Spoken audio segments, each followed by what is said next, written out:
অনুষ্ঠানের এই পর্যায়ে আবারও একটি কবিতা নিয়ে আসছেন কবি ও আবৃত্তিকার শাহাদাত আলম বকুল। স্যারকে মঞ্চে আসার জন্য অনুরোধ জানাচ্ছি। আসসালামু আলাইকুম।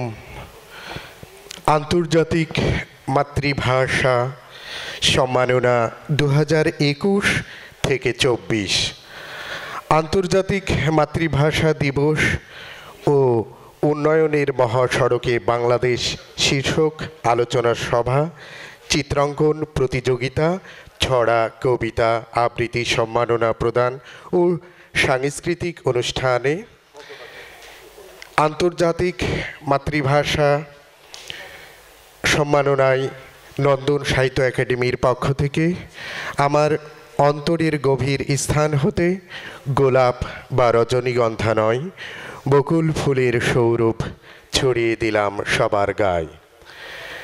বাংলা আমার মাতৃভূমি, বাংলা আমার মা, তোমার রূপের নেই কো শেষ, তুমি তোমার উপমা। আমি কবিতা এখনও আবৃত্তি করছি না। আমি কবিতার ফাঁকে যেহেতু কথা বল অনেক আমাদের সম্মানিত অতিথিবৃন্দ রয়েছেন, সেজন্য একটি কথা বলতে চাই। বাংলা আমার মাতৃভূমি, বাংলা আমার মা।